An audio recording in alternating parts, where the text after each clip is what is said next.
वो भी मुकदमा लड़ा तो वो भी वकीलों वहां पैसा खा गए, हमारे पिताजी बीच में ही चल बसे। 1 साल पीछे हमारी माँ खत्म हो गई, अटैक पड़ गया। उसके बाद 15 में एक भाई हमारा अटैक से सीने में अटैक हुआ, वो भी खत्म हो गया। फिर 17 में एक भाई और खत्म होगा। मतलब हमारे 4 घर में मौतें हो चुकी। विष्णु तिवारी केस, 20 साल के लिए जेल में एक निर्दोष और मासूम आदमी की कहानी। इस वीडियो में कहानी विष्णु तिवारी नाम के शख्स की है। तो ये विष्णु तिवारी कौन था, इसके साथ क्या हुआ था और आखिर लोग 20 साल बलात्कार की सजा काटने वाले एक व्यक्ति के प्रति अचानक से क्यों सहानुभूति जताने लगे, सब कुछ सिलसिलेवार तरीके से समझने के लिए वीडियो को बड़े ध्यान से आखिर तक देखिए।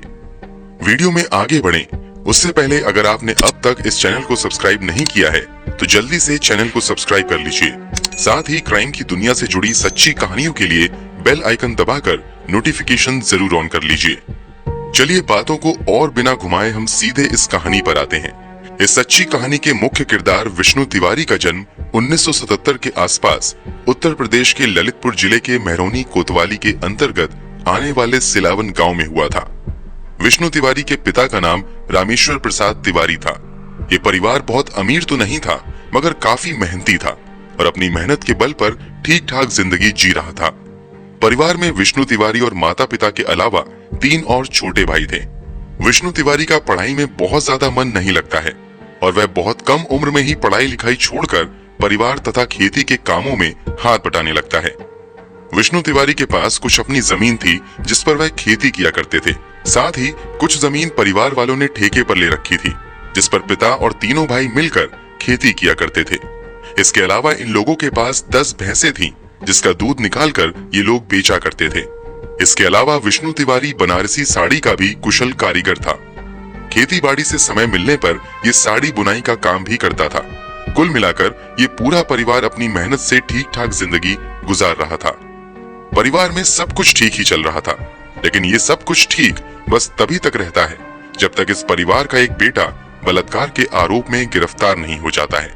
बलात्कार के आरोप में बेटे की गिरफ्तारी के बाद आगे जो कुछ भी होता है उससे पूरे परिवार की जिंदगी बदल जाती है या कहें कि तबाह हो बर्बाद हो जाती है। साल 2000 के सितंबर महीने में इसी गांव की रहने वाली एक महिला पास के हरौनी पुलिस स्टेशन में जाकर शिकायत करती है कि विष्णु तिवारी नाम के व्यक्ति ने उसके साथ बहुत ज्यादा मारपीट की है। साथ ही उसने जाति सूचक गालियां दी हैं। इसके अलावा वो महिला कहती है कि विष्णु तिवारी ने मेरा बलात्कार किया है और धमकी दी है कि अगर किसी से इस घटना के बारे में बताया तो मैं तुम्हारी जान ले लूंगी। आरोप काफी गंभीर थे, इसलिए पुलिस तुरंत मामला दर्ज कर लेती है। विष्णु तिवारी पर बलात्कार, धमकी देने, जाति सूचक गालियां देने जैसी गंभीर धाराओं के अंतर्गत SC/ST एक्ट के तहत मामला दर्ज कर लिया जाता है। आनन फानन में ही मुख्य आरोपी विष्णु तिवारी को गिरफ्तार कर लिया जाता है। गिरफ्तारी के समय विष्णु तिवारी की उम्र 23 साल थी। हर आरोपी की तरह विष्णु तिवारी भी सभी आरोपों से इनकार करता है, मगर पुलिस विष्णु की एक भी बात नहीं सुनती है और उसे गिरफ्तार करके स्थानीय अदालत में पेश किया जाता है। जज साहब पूरे मामले को सुनते हैं और मामले की गंभीरता को देखते हुए बलात्कार के आरोपी विष्णु तिवारी को ललितपुर डिस्ट्रिक्ट जेल भेज दिया जाता है। इधर पुलिस और जांच में लग जाती है। कुछ महीनों तक अपनी तफ्तीश पूरी करने के बाद पुलिस फाइनल चार्जशीट कोर्ट में फाइल करती है जिसमें विष्णु तिवारी को मुख्य आरोपी बनाया जाता है। इधर मामले की सुनवाई चलती रहती है और फाइनली साल 2003 के फरवरी महीने में ट्रायल कोर्ट विष्णु तिवारी के खिलाफ बलात्कार के आरोप को सही पाते हुए उसे दोषी करार दे देता है। दोषी करार होने के बाद 24 फरवरी 2003 को विष्णु तिवारी को बलात्कार का दोषी पाते हुए 10 साल की सजा दे दी जाती है। इसके अलावा विष्णु तिवारी को SC/ST एक्ट के तहत दर्ज मामलों में उम्र कैद की सजा सुनाई जाती है। सजा मिलते ही विष्णु तिवारी को ललितपुर डिस्ट्रिक्ट जेल से निकालकर आगरा सेंट्रल जेल भेज दिया जाता है। इस जेल में विष्णु तिवारी बतौर रसोइया काम करने लगता है। इधर विष्णु को जैसे ही बलात्कार का दोषी पाया जाता है, विष्णु के परिवार को समाज से लगभग अलग कर दिया जाता है। विष्णु के पिता को समाज में एक बलात्कारी का पिता कहकर बुलाया जाने लगता है। पूरे परिवार पर बलात्कारी का कलंक लग जाता है। लोअर कोर्ट से सजा मिलने के बाद इनके पास हाई कोर्ट में फैसले के खिलाफ अपील करने का विकल्प बचा हुआ था, मगर विष्णु तिवारी के परिवार वाले चाहकर भी बहुत कुछ नहीं कर पाते हैं क्योंकि विष्णु के बलात्कार के आरोप में जेल जाने के बाद से उन लोगों का काम धंधा भी लगभग चौपट हो गया था। इस कारण उन लोगों की आर्थिक स्थिति बहुत अच्छी नहीं रह गई थी। उनके पास इतना पैसा नहीं था कि बड़े वकील को हायर कर सके और हाई कोर्ट में लोअर कोर्ट के फैसले को चुनौती दे सके। इन लोगों की जो भी सेविंग्स थी वह गिरफ्तारी के बाद के पहले 3 साल में ही लगभग खत्म हो गए थे। इसके अलावा लोअर कोर्ट में चली कानूनी लड़ाई के दौरान ही वकीलों की फीस देने के लिए विष्णु तिवारी ने अपनी जमीन भी बेच दी थी। अगले 2 साल तक विष्णु तिवारी जेल में सजा काटता है, लेकिन 2015 में जब परिवार वाले कुछ पैसों का इंतजाम कर लेते हैं तो हिम्मत जुटाकर इस फैसले के खिलाफ विष्णु तिवारी इलाहाबाद हाई कोर्ट में अपील करता है। फैसले के खिलाफ अपील करने के बाद 1 साल, 2 साल, 4 साल होते हुए 10 साल से ज्यादा गुजर जाते हैं, मगर केस की सुनवाई का नंबर आता ही नहीं है। आपको जानकर हैरानी होगी कि जहां आम कैदियों को महीने में या फिर तय नियम के अनुसार परिवार वालों से मिलने की अनुमति होती है, मगर विष्णु तिवारी चाहकर भी परिवार वालों से नहीं मिल पाता था। विष्णु तिवारी के पिता रामेश्वर प्रसाद तिवारी अक्सर जेल में अपने बेटे से मिलने जाया करते थे, मगर महीनों महीनों गुजर जाते थे, लेकिन उन्हें नहीं मिलने दिया जाता था। इसके बावजूद विष्णु तिवारी के पिता अक्सर मिलने की कोशिश करते रहते थे और मौका मिलने पर अमूमन वही मिलने आते थे। अब साल आ चुका था 2014। विष्णु तिवारी को जेल की सजा काटते हुए 14 साल हो गए थे। परिवार वालों को उम्मीद थी कि शायद वो अब बाहर आ जाएगा, मगर ना तो विष्णु तिवारी को पेरोल मिलती थी और ना ही बेल दी जाती थी। विष्णु तिवारी के लगातार जेल में रहने से पिता रामेश्वर प्रसाद तिवारी पर काफी बुरा असर पड़ता है और वह कई बीमारियों से घिर जाते हैं। इसी बीच उन्हें एक दिन लकवा मार देता है। परिवार के पास इलाज कराने तक के पैसे अब नहीं रह गए थे। कुछ दिनों तक तो रामेश्वर प्रसाद हालात से लड़ते हैं, मगर 2014 में ही उनका देहांत हो जाता है। विष्णु तिवारी अब तक इस बात से अनजान था और अगले कई महीनों तक वह अपने पिता की मृत्यु की खबर से अनजान ही रहता है। अब तक विष्णु तिवारी के पिता जिंदा थे। महीने तो महीने में बेटे से मिलने चले ही आते थे, मगर इस बार कई महीने बीत गए थे और विष्णु तिवारी से मिलने कोई नहीं आया था। जब कई महीनों तक पिता मिलने नहीं आते हैं तो जेल के अंदर विष्णु तिवारी अनहोनी की आशंकाओं में घिर जाता है। इस तरह इंतजार में 6 महीने बीत जाते हैं। तभी एक दिन विष्णु तिवारी को जेल में एक पत्र मिलता है। ये पत्र गांव के किसी परिचित ने उसे भेजा था। दरअसल ये बताने के लिए भेजा गया था कि 6 महीने पहले पिता की मृत्यु हो गई है। पिता की मृत्यु की खबर मिलने के बाद विष्णु पेरोल की मांग करता है, लेकिन उसकी ये मांग ठुकरा दी जाती है और वह जेल में ही कैद रहता है। साल गुजरते और बदलते रहते हैं, मगर विष्णु को जेल से रिहाई नहीं मिलती है। बाहरी दुनिया में बहुत कुछ काफी तेजी से बदल रहा था, लेकिन विष्णु तिवारी उन सभी बदलावों से बेखबर था, क्योंकि जेल में किसी को उससे मिलने ही नहीं दिया जाता था। काफी कोशिशों के बावजूद 2018 में परिवार के एक सदस्य को विष्णु तिवारी से मिलने की इजाजत मिल जाती है। अरसे बाद कोई विष्णु तिवारी से मिलने आया था। ये उसका छोटा भाई महादेव था। कोई मिलने आया है ये जानकर तो विष्णु तिवारी काफी खुश होता है, मगर भाई से मिलने के बाद उस पर दुखों का पहाड़ टूट जाता है। भाई बताता है कि 2014 में पिताजी की मृत्यु के लगभग 1 साल बाद ही मां का देहांत हो गया है। इसके अलावा मां की मृत्यु के बाद हार्ट अटैक से 2 भाई की भी मौत हो गई है। इतना कुछ सुनने के बाद विष्णु तड़प कर रह जाता है, मगर वह कुछ नहीं कर पाता है। वो बस खुद को कोसता रह जाता है कि आखिर उसने कैसा गुनाह कर दिया कि ना तो माता पिता को कंधा दे सका और ना ही भाइयों की अर्थी को सहारा दे पाया। अब तक विष्णु को जेल में गए हुए 19 साल से अधिक का वक्त गुजर चुका था। विष्णु ने 2005 में ही निचली अदालत के फैसले के खिलाफ इलाहाबाद हाई कोर्ट में अपील की थी। अब साल 2019 आ चुका था, मगर अब तक विष्णु की वो अपील वाली फाइल हाई कोर्ट के किसी कबाड़ खाने में धूल फांक रही थी, बल्कि अब तक तो उस फाइल पर 2-4 इंच मोटी धूल भी जमा हो चुकी थी। बीते समय के साथ विष्णु भी अपनी रिहाई की उम्मीद को छोड़ चुका था, लेकिन 2020 में कुछ ऐसा होता है जो किसी चमत्कार से कम नहीं था। जेल प्रशासन के एक अधिकारी की नजर विष्णु पर पड़ती है। वह विष्णु के व्यवहार से काफी प्रभावित होते हैं और उसके बारे में जानकारियां इकट्ठी करते हैं, तो पता चलता है कि विष्णु तिवारी पिछले 20 साल से बलात्कार की सजा काट रहा है। उसे उम्र कैद की सजा मिली हुई है। अब तक ना तो उसे बेल मिली है और ना ही एक बार भी उसे पेरोल पर बाहर जाने दिया गया है। अब वह अधिकारी विष्णु तिवारी की फाइल को मंगवाते हैं तो पता चलता है कि विष्णु तिवारी ने 2005 में निचली अदालत के फैसले के खिलाफ अपील की थी, मगर अब तक उसकी एक सुनवाई तक भी नहीं हुई है। अधिकारी को यह भी पता चलता है कि आर्थिक स्थिति बहुत ज्यादा दयनीय होने की वजह से वह दोबारा अपील भी नहीं कर पाया है। उसके पास वकील की फीस देने तक के पैसे नहीं बचे थे। इन सब के अलावा जेल अधिकारी जब इस केस से जुड़े पुरानी फाइल्स निकाल पाते हैं तो उसमें उन्हें कई सारी खामियां नजर आती हैं।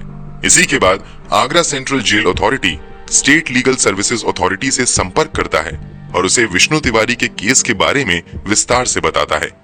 पूरे मामले को जानने के बाद अब इस मामले में स्टेट लीगल सर्विस अथॉरिटी दखल देती है और कबाड़ खाने से विष्णु तिवारी की पुरानी फाइल्स निकाली जाती हैं और फाइनली 2020 में निचली अदालत के खिलाफ दायर अपील की पहली सुनवाई इलाहाबाद हाई कोर्ट में होती है।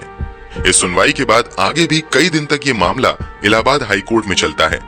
पूरी सुनवाई के दौरान कई सारी खामियां नजर आती हैं। सबसे पहले तो कोर्ट ये नोटिस करता है कि साल 2000 में जिस तारीख को महिला ने थाने में जाकर शिकायत की थी, एफआईआर उस डेट को दर्ज नहीं हुई थी, बल्कि 3 दिनों बाद एफआईआर दर्ज किया गया था। शुरू से यही कहा जाता रहा कि शिकायत महिला ने खुद ही दर्ज करवाई है, मगर हाई कोर्ट में चली सुनवाई के दौरान ये भी पता चलता है कि एफआईआर महिला ने नहीं बल्कि उसके पति और उसके ससुर ने दर्ज करवाई थी। हाई कोर्ट ये भी नोटिस करता है कि निचली अदालत में पुलिस द्वारा ना तो एक भी सबूत पेश किया गया था और ना ही एक भी गवाह थे, बल्कि केवल पुलिस की चार्जशीट और एफआईआर को आधार मानते हुए निचली अदालत ने विष्णु तिवारी को एफआईआर में दर्ज की गई सभी धाराओं के तहत दोषी मानते हुए सश्रम आजीवन कारावास की सजा सुना दी थी। महिला ने आरोप लगाया था कि उसके साथ विष्णु तिवारी ने मारपीट की है और उसका बलात्कार किया है, जबकि उस समय के मेडिकल रिपोर्ट की जांच करने पर पाया गया कि मेडिकल रिपोर्ट में भी साफ साफ लिखा गया था कि जांच से बलात्कार की पुष्टि नहीं होती है। ना तो महिला के प्राइवेट पार्ट पर किसी तरह की चोट के निशान थे और ना ही महिला के शरीर पर किसी तरह के चोट के निशान थे। इन सब के बावजूद निचली अदालत ने सभी फैक्ट्स और तथ्यों को नजरअंदाज करते हुए महज पुलिस एफआईआर और चार्जशीट को आधार बनाते हुए विष्णु तिवारी को बलात्कार के जुर्म की 10 साल सजा तथा SC/ST एक्ट के तहत दर्ज मामलों में सश्रम आजीवन कारावास की कड़ी सजा सुना दी। इन सभी तथ्यों को देखने के बाद तथा अपनी ओर से कुछ और जांच करवाने के बाद इलाहाबाद हाई कोर्ट में मामले की सुनवाई कर रहे जस्टिसेस डॉक्टर कौशल जयेंद्र ठाकुर तथा जस्टिस गौतम चौधरी पाते हैं कि विष्णु तिवारी पर लगाए गए आरोप पूरी तरह बेबुनियाद और फर्जी हैं। विष्णु तिवारी को उस जुर्म की सजा मिली जो उन्होंने किया ही नहीं था। 19 साल 3 महीने और 3 दिन तक विष्णु तिवारी उस जुर्म की सजा काटते रहे जो उन्होंने कभी किया ही नहीं। पूरी सुनवाई के बाद तत्काल इलाहाबाद हाई कोर्ट विष्णु तिवारी को बाइज्जत बरी करने का हुक्म देता है। कागजी कार्यवाही पूरी करने के बाद फाइनली 2 मार्च 2021 को विष्णु तिवारी को आगरा सेंट्रल जेल से रिहा कर दिया जाता है। 2 मार्च 2021 की शाम विष्णु तिवारी जेल से जब बाहर आए तो उनके पास एक छोटा सा बैग था, जबकि दूसरे हाथ में उन्होंने झोला पकड़ रखा था जिसमें उनके कुछ जरूरी सामान और कुछ कपड़े थे। इसके अलावा विष्णु तिवारी के पास वह 600 रुपया भी था जो उन्होंने पिछले 20 साल जेल में बतौर रसोइया काम करते हुए कमाए थे। 20 साल में विष्णु ने कुल 600 रुपए जमा पूंजी पाई।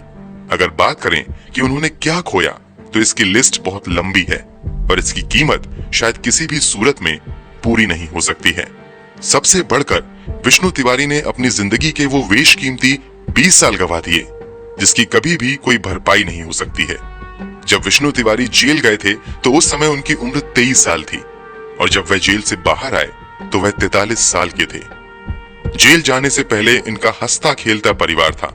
घर में माता पिता और 3 भाई थे, मगर 20 साल में विष्णु ने अपने माता पिता और 2 भाइयों को खो दिया। ना तो माता पिता की अर्थी को कंधा दे सके और ना ही भाइयों को। जेल जाने से पहले इनके पास कई सारी गाय थीं, भैंस थीं और ये खेती बाड़ी भी करते थे, मगर जेल जाने के बाद सब कुछ लुट गया, बर्बाद हो गया। लगभग सारी जमीन कानूनी खर्चा उठाने में बिक गई। एक सवाल शायद आपके मन में अभी भी घूम रहा होगा कि आखिर वो क्या वजह थी कि विष्णु तिवारी पर फर्जी एफआईआर करवाए गए और उन्हें जबरदस्ती जेल भेजा गया। दरअसल पूरा मामला कुछ जमीनी विवाद और जानवरों को बांधने को लेकर हुई मामूली कहासुनी से जुड़ी थी। विष्णु तिवारी के परिवार वालों से तथा जिस महिला के परिवार वालों ने एफआईआर दर्ज करवाई थी उनके बीच किसी जमीन को लेकर विवाद चल रहा था। इसके अलावा जानवरों को खेत में बांधने को लेकर भी कई बार विवाद हुआ था। ऐसा ही झगड़ा साल 2000 के नवंबर महीने में भी होता है। इसी झगड़े के बाद वो महिला थाने में जाकर फर्जी शिकायत दर्ज करवाती है। पहले तो महिला की शिकायत पर एफआईआर दर्ज नहीं होता है, लेकिन उस महिला का पति और ससुर कुछ स्थानीय नेता टाइप लोगों को लेकर थाने में चला जाता है और फिर राजनीतिक दबाव में एफआईआर दर्ज कर ली जाती है। और मनगढ़ंत धाराएं भी लगा दी जाती हैं ताकि आरोपी को लंबे समय तक जेल में रखा जा सके। इलाहाबाद हाईकोर्ट सुनवाई के दौरान इसी जमीनी विवाद और जानवरों को बांधने को लेकर होने वाले झगड़े को फर्जी एफआईआर का मोटिव मानते हुए विष्णु तिवारी को बाइज्जत बरी कर देता है। हाईकोर्ट की सुनवाई के दौरान जो सबसे इम्पोर्टेंट बात निकलकर सामने आई वो ये थी कि इस पूरे मामले में SC/ST एक्ट का दुरुपयोग हुआ है। दरअसल शिकायत करने वाली महिला का परिवार दलित था, जबकि विष्णु तिवारी का परिवार ब्राह्मण था। इसलिए दर्ज एफआईआर में जानबूझकर SC/ST की धाराएं लगवाते हुए आपसी जमीनी विवाद को दूसरा रंग दे दिया गया। इस फैसले के बाद कहा गया कि आखिरकार सच्चाई की जीत हुई। 20 साल बाद ही सही विष्णु को जेल से आजादी तो मिल गई। इसे अगर आप सच्चाई की जीत कहेंगे तो फिर सजा क्या है? हकीकत तो ये है कि इस पूरे मामले में सत्य परेशान भी हुआ और पराजित भी हुआ। हाँ, जीत इस आधार पर कह सकते हैं कि परिवार पर जो बलात्कारी होने का कलंक लगा था वह धुल गया। जेल से बाहर आने के बाद विष्णु तिवारी ने भी एक इंटरव्यू में कहा था कि जेल में मुझे कई बार ख्याल आया कि मैं आत्महत्या कर लूं, मगर मैं हमेशा यही सोचकर खुद को जिंदा रखता रहा कि अगर मर गया तो सच्चाई वापस नहीं होगी और मैं मरने के बाद भी एक बलात्कारी के तौर पर पहचाना जाता रहूंगा। अब मुझे कम से कम इस बात का संतोष है कि मैं बलात्कारी नहीं हूं। मैंने दुनिया के सामने और समाज के सामने अपनी बेगुनाही साबित कर दी है। जब इलाहाबाद हाईकोर्ट से विष्णु तिवारी को बाइज्जत बरी कर दिया गया तो ये मांग बड़े स्तर पर की जाने लगी कि सरकार को विष्णु तिवारी को मुआवजा देना चाहिए ताकि जो कीमती समय उन्होंने बेगुनाह होते हुए भी जेल की सलाखों के पीछे गुजार दिया उसकी भरपाई हो सके। इस संबंध में कुछ लोगों ने सुप्रीम कोर्ट में भी याचिका दायर करते हुए कहा था कि ऐसा नियम बनाया जाए जिसके तहत लंबे समय तक बेगुनाह होते हुए भी जेल में सजा काटने वाले लोगों को बेगुनाह साबित होने पर मुआवजा दिया जा सके। हालांकि 2022 में सुप्रीम कोर्ट ने ये कहते हुए इस याचिका को खारिज कर दिया कि ये सरकार का मामला है, केंद्र और राज्य सरकार खुद ही इस पर अपने नियम बनाए। चलिए हाल ही में विष्णु तिवारी के साथ घटित हुई एक और ट्रेजेडी के बारे में आपको बता देते हैं। अपनी जिंदगी के गोल्डन ईयर्स जेल की सलाखों के पीछे काटने के बाद जब 2021 में विष्णु तिवारी जेल से बाहर आए तो वो नए सिरे से अपनी जिंदगी की शुरुआत करने की कोशिश में, क्योंकि महज 23 साल की उम्र में वह जेल चले गए थे, इसलिए उन्होंने अब तक शादी नहीं की थी। जेल से बाहर आने के बाद वह बिल्कुल अकेले हो गए थे, इसलिए उन्होंने शादी करने का फैसला किया। इसी सिलसिले में एक रिश्ता उनके पास आया। रिश्ता पसंद आने के बाद सभी बातें तय हो गईं और 22 जुलाई 2022 को हिंदू धर्म के रीति रिवाज के अनुसार विष्णु तिवारी ने एक मंदिर में जाकर शादी कर ली, मगर उनकी शादीशुदा जिंदगी बस पाती उससे पहले ही उजड़ गई। दरअसल शादी के अगले ही दिन विष्णु तिवारी की दुल्हन और दुल्हन की कथित मां घर में रखे थोड़े बहुत पैसे, कीमती सामान और कई चीजें लेकर रफू चक्कर हो गए। बाद में खुलासा हुआ कि वह एक लुटेरी दुल्हन थी जो ऐसे ही लोगों से शादी करती थी और फिर उन्हें लूटकर भाग जाती है। इन सब दुख के बीच फिलहाल विष्णु तिवारी हालात से लड़ते हुए अपनी जिंदगी को पटरी पर लाने की कोशिश कर रहे हैं। दोस्तों, विष्णु तिवारी की पूरी कहानी जानने के बाद आप क्या कहना चाहेंगे? कमेंट बॉक्स में जरूर बताएं। इस वीडियो को लाइक करते हुए शेयर भी करें ताकि ज्यादा से ज्यादा लोग इस बारे में जान सकें और सतर्क हो जाएं। अगर आपने अब तक इस चैनल को सब्सक्राइब नहीं किया है तो जाने से पहले चैनल को सब्सक्राइब भी कर लीजिए, साथ ही बेल आइकन दबाकर नोटिफिकेशन भी ऑन कर लीजिए ताकि हमारे सभी लेटेस्ट वीडियो की जानकारी आपको मिलती रहे। क्राइम की दुनिया से जुड़ी ऐसी ही हैरत अंगेज सच्ची कहानियों के लिए हमारे चैनल की दूसरी वीडियो जरूर देखें और हमारे साथ जुड़े रहें। धन्यवाद।